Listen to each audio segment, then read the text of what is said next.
Thank you for having me. Hello, everybody. I am Jess Fuller, and I live in Denver, Colorado in the US, and I work for an education nonprofit called ReSchool.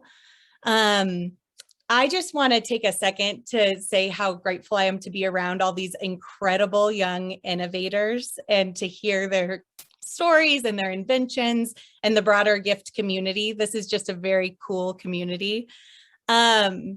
So ReSchool created a game that I'm going to share with you all today. It is called ReVOLVE, and it is a card-based game that we created where players step into the shoes of a young person and they live a year in their life where they feel what it's like to experience learning and life as a young person with all of the excitement and challenges and decisions that you need to make as a young person.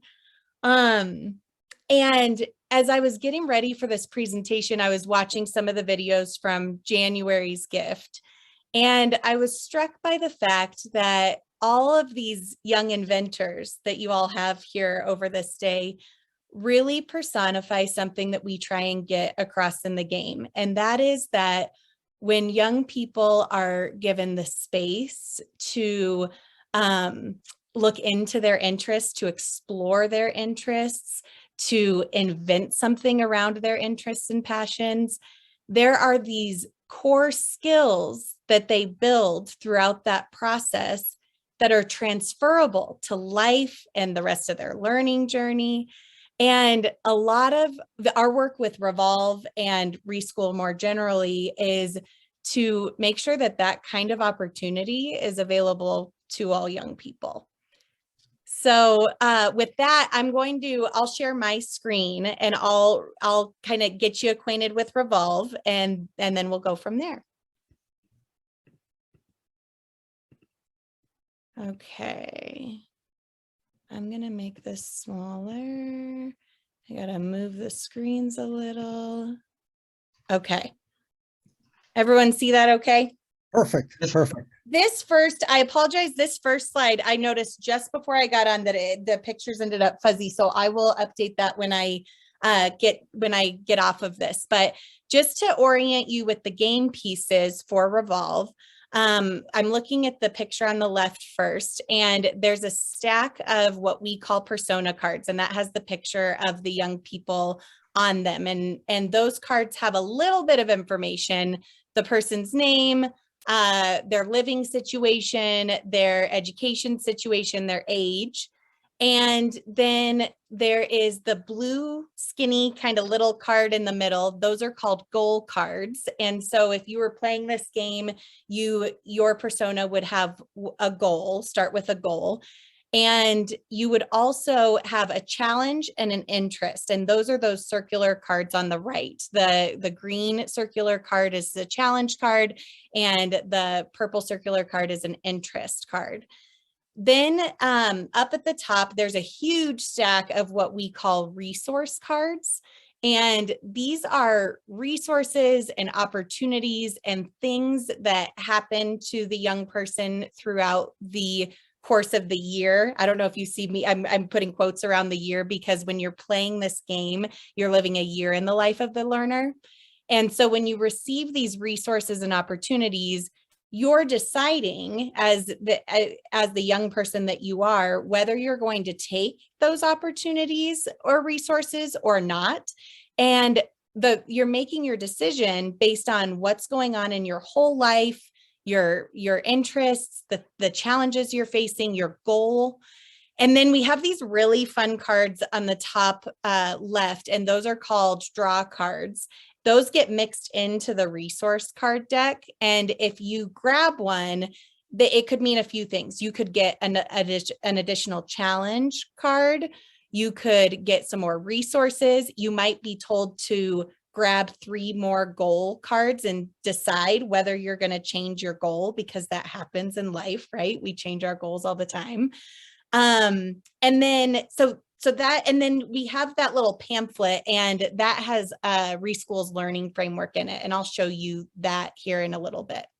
So then top right, I just wanted to show a picture of the gameplay guide to underscore that anybody can facilitate this game. It doesn't take any special training or anything like that. It's very simple. So if we were playing, we would all be sitting around a table. About 4 to 6 people can play this game at a time with one box, or you can have 5 boxes of the games and play with 30 people. And we'd each have a setup like this to start. And we would go around and tell each other about ourselves. We would use I and first person because we are this young person right now. And you'll notice if you're reading the information on the cards that there's some information, but not a ton. That was done by design because we really want people to make connections and based on their lived experience and their context, kind of build upon these personas to keep it authentic. So that's kind of round 1 of the game. Then what happens is we go through a couple of rounds where every player gets 4 resource cards. And this happens 4 different times. So think of it as 3 months in a year and you go around 4 different times. And you get these resource cards, like I explained earlier. You decide, do I need this? Do I not? Does it align with my interests and what's going on in my life? Is it supporting me in some way? And once you've done that and you've kind of lived a year in the life, then we pivot a little bit and you'll notice that there's these little dots at the bottom of the cards. These are indicators of skills that are gained in if you were to take one of these resources or opportunities. And you'll notice that these things, these orange cards, they're happening everywhere. They might happen at home, they might happen at school, they might happen out in your community, but that they're skills that you're building when you're doing these things. And so you then pull out what we call ReSchool's learning framework. And you'll see that it's color coded. And just to back up for a second and share with you what this learning framework is, we developed this so that young people could organize their skills in a way that's broader than just being academically prepared and in what would be a competency-based system. Being academically prepared is so important, and so are these other domains. And as I think of the young inventors that are on this call, I think about how much they're building in all of these domains by just participating in GIFT. So what happens is you map your cards to the learning framework, and then we'd end this portion of the game by you saying, okay, like this is where I'm at the end of the year. This is where I might want to go into next year, what I might want to focus on.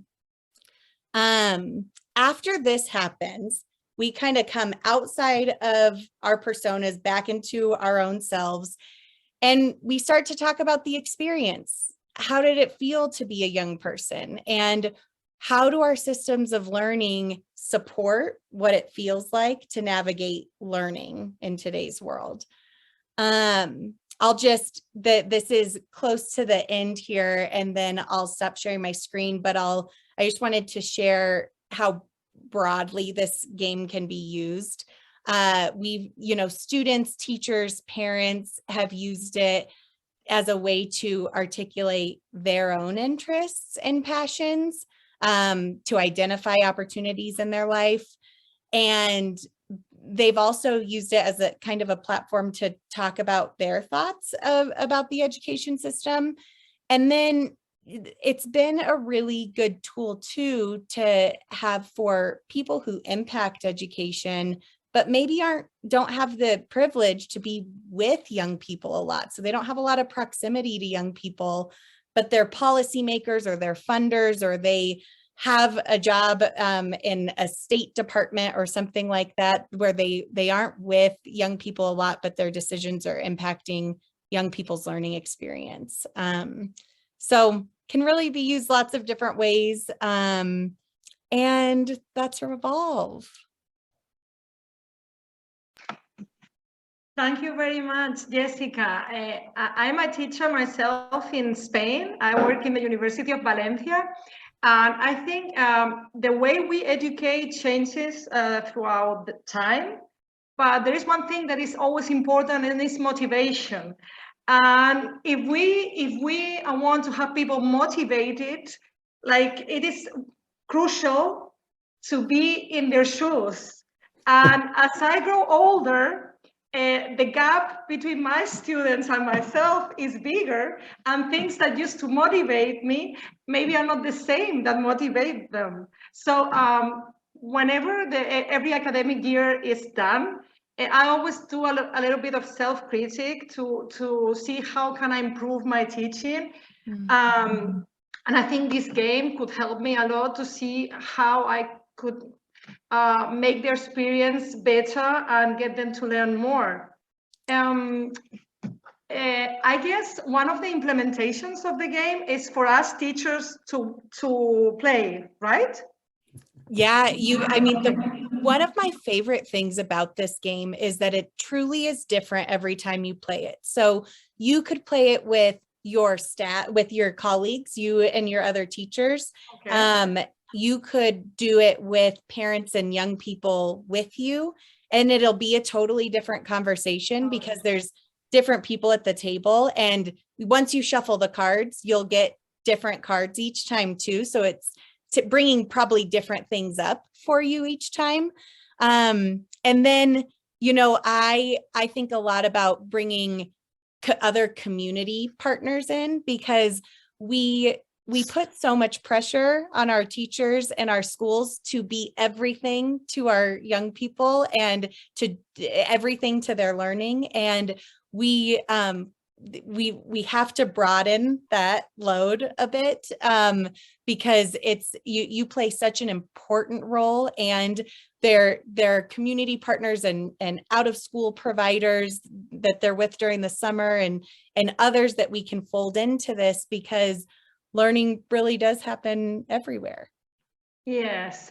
Is this already available? Can we get it somewhere? Because I'm really interested, because many of my colleagues, we get frustrated if we don't get the academic results that we would like to have, and then we blame it on students. And we should be ready to accept that maybe parts of the reason why we are not achieving what we want is because we don't know how to motivate them as they need. And this could be a very useful tool to reach that. So can we get it somewhere already? Yes, it is available. And I dropped in the chat the website, revolvethegame.com. And I'll just say a few things about the cost, and then also about it going to different countries, because we've talked to a few different people in different countries about this game. Number one is it's really, you view it as like a tool that you're going to use over and over again. So there's a breakdown about the cost of the game and why, and just like how that works on the website. The materials are completely sanitizable. That changed things too, because we created this during COVID, and we're kind of navigating all of that. And then something that's been really fun is we've talked to some folks in West Australia and a few other places that have been interested in ReVOLVE.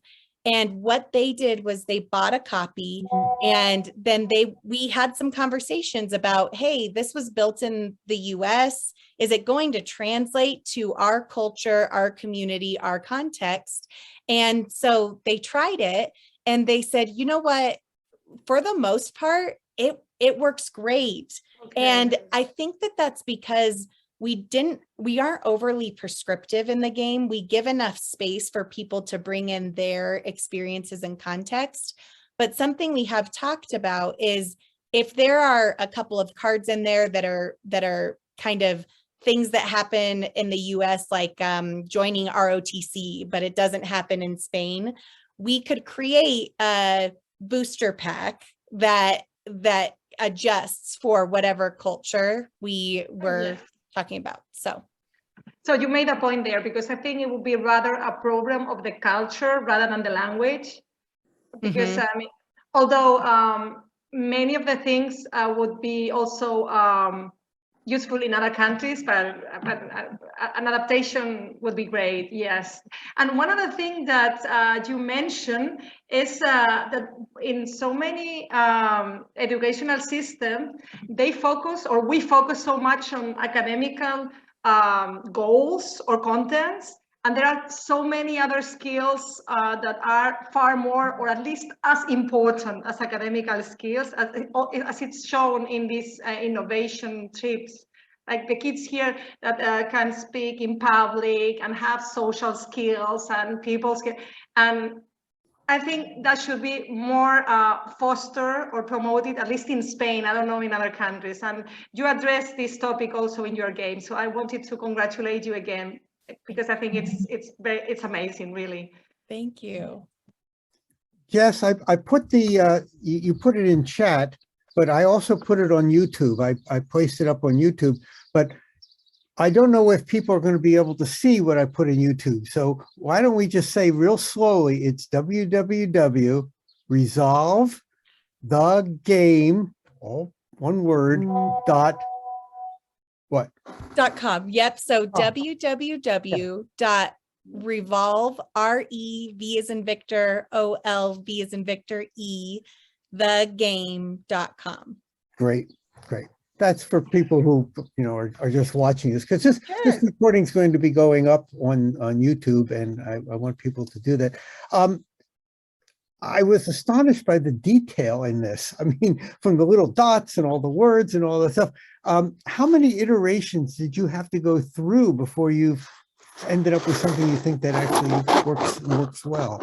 Oh, that's such a good question. So we actually, the reason we didn't set out to create a game in 2016. We were having a problem because we were talking about the work that Reschool was doing, and that we wanted resources and supports to go around the learner instead of an infrastructure or building, and that we wanted to really intentionally consider young people's context, their whole selves, not just them as an academic student, but their interests and what's going on in their lives when determining like how a system supports young people's learning. And we didn't want to just talk about it. We wanted to show people, and we wanted them to feel it. And so we raised money, because we're a nonprofit. We raised money to work with a very cool human-centered design firm to create the first iteration of ReVOLVE. It was just called the Reschool game back then. And we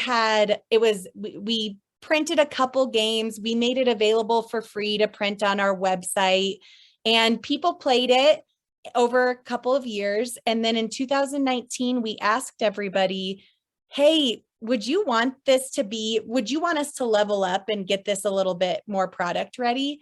And they said yes. And so we worked again with a game design firm that is absolutely incredible in Denver. It's called Matter. And they designed all of those personas, which are absolute genius, because there's enough detail in them that you feel like you can step into that person's shoes, but not so much that you can't put your own flair to it, depending on who you are or where you live or that sort of thing. And so you can add those details. And then really the rest of it is a culmination of a lot of Reschool's work, and we've been at it since 2013. So. Wow. So this is actually an organization. You're trying to sell this thing or promote it, right? Yeah, you know, we have ReVOLVE available and want it to get into the hands of anybody who feels like it will be useful to them. So it's to us, it's a tool that starts a really important conversation about how we need to change our systems of learning. And the reason I get passionate about it is because it's really hard for people to get out of their own heads and think beyond the current system that they're in, because we're in it, you know, like how do you think of something that's not available widely or only available in pockets or only part of it is. And so you kind of have to step into a different world to be able to do that. What is your target audience? Is it students? Is it teachers? Is it parents?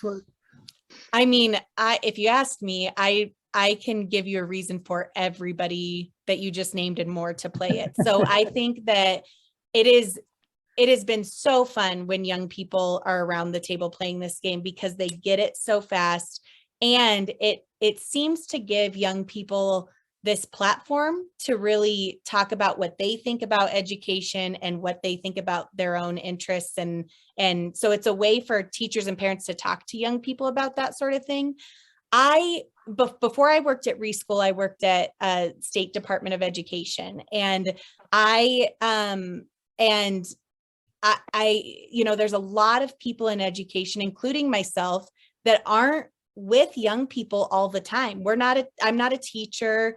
I'm not in community and with young people every day, but I'm doing things in education that will impact young people's experience. And so this game is a way to bring young people's experience and make it proximate to them so that they can then kind of center that in their own work, even if they're not with young people every day. And those people are more like policymakers and education funders and people that work at state departments of education. I think it can be useful in that way for those folks. So let me ask you a question. And you talked about all those different groups. Do you think it's best if it's a group of students working together and then a group of parents, or would you recommend that it be parents, students, and maybe even teachers all together? I think that, I don't know if you're going to love my answer. I honestly think that it's good either way. And I maybe would lean a little bit to having a mixed group at the table, like teachers and students and a policymaker. I mean, really different perspectives, and the conversation will be really different. A policymaker? Why not? A superintendent? Oh my goodness. No. You can't have them involved. Or not even superintendent, but for instance, in my university now, we're talking about changing the study plans of different degrees. And maybe by playing in mixed groups with students and coordinators and teachers, we could find out the ideas and interests of the other groups. This will help us a lot in our goals. I mean, I'm surely going to implement it first with my colleagues, then with my students. I work every day with young students, and I'll keep you posted, Jessica, how it works. Oh, that would be great. That would be great. And I will say that the age group of the personas in this game is 17 to 21-year-olds. And the reason that it is that way is because in version 1, we learned that if we had younger personas, people that were playing got really caught up in a lot of the logistics, which is totally fair, like transportation. How are the kids going to get there? Who's watching the kids? Like all of those things. And those are important things we've got to figure out in education, obviously. But you can only do so much in one game. And we wanted the focus to be on what systems of learning might look like if, and how are decisions about learning made if young people's interests and contexts are intentionally considered, and also that learning happens in lots of places. And so what we recommend to people is, you can play it as is, and then you can kind of in the discussion talk about, what does this mean for 12-year-olds or 8-year-olds and that sort of thing. And then there's also some other games out there. One I just learned about called the Brain Architecture game, and that focuses more on early childhood. And so there's multiple tools out there that can support that. And I wouldn't say that it's a hindrance that the personas are in that age range. It just helps focus the game.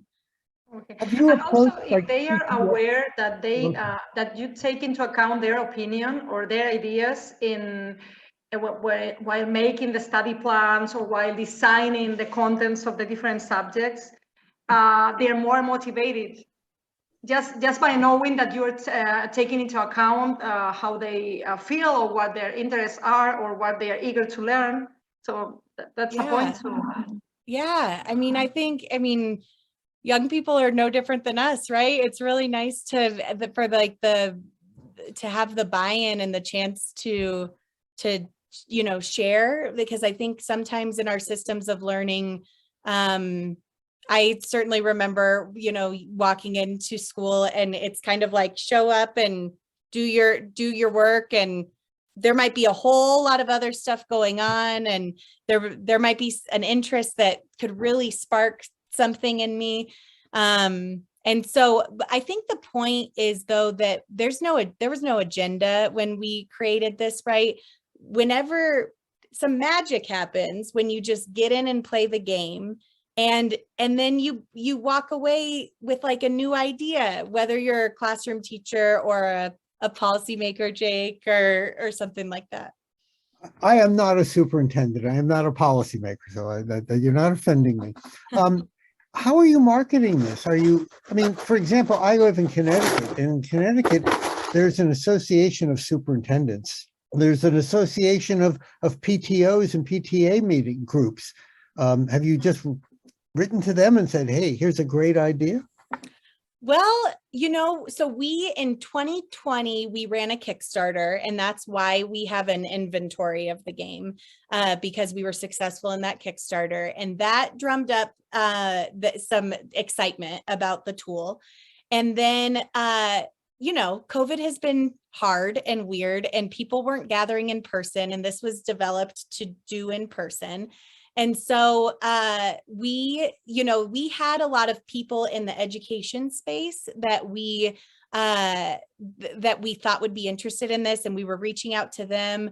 And then we started to learn about all these people in education and around education that believe games are a really powerful tool to create systems change and to have conversations about education. And so honestly, I'm just talking to a lot of people, and that's how we're getting the word out. Because again, like, I'm not a salesperson, but I don't know how to market a product, but I can talk to you about what I believe the power of this tool is, and what kind of conversations it can start to lead to some real change. Well, we're going to be posting this up on YouTube, and so feel free to pass around the link to this segment, and you don't have to be a salesperson. You can just say, here, go up and look at this. Great. I love that. Yeah, that's fantastic. Just as a personal point, education was always, in turmoil, but because of COVID, the turmoil has increased, 20-fold. And I think because of that, people are really looking around saying, we can't keep doing the same things we were doing. We've got to be doing new things. We've got to be doing things better. I mean, and it's sort of like, the fire alarm goes off and all of a sudden you start wondering where the exits are. And it's the same thing. This COVID was a fire alarm, and now people are looking around saying, how do we make things better? How do we make things work? So I think the timing for this kind of an idea is perfect, because people are looking for something new. Yeah. It's great. Excellent. And the only point that I'll add to that too is, like, I've been in education for over a decade, and it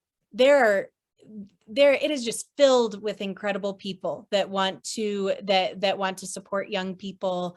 And to me, whether you're very much in the traditional education system or you're not, that this kind of just gives you the space to have the conversation. And especially if you're a teacher or you're a superintendent, a lot of times, my experience at least has been, you're so busy doing your job and running the system that you don't even have time to think about what your idea might be. And so that's really what we're trying to do, is create the space and make the connections. And then the answers are not with me and not with Reschool. They're with y'all and in your context and in your community, Great. Well, this is fantastic. Thank you very much. Thank you. My only complaint was, where were you 30 years ago when I was, when I was younger and still being a teacher? But thank you. Yes, Well, thanks for having me. It's certainly going to be very useful for me because I couldn't agree more. We are always focused on grading and completing everything in the schedule and everything, and this is a great help. And I'll keep you posted how the results are. Okay. I can't wait to hear about it. Excellent. Thank you, Jess. Thank you very much. Thank you.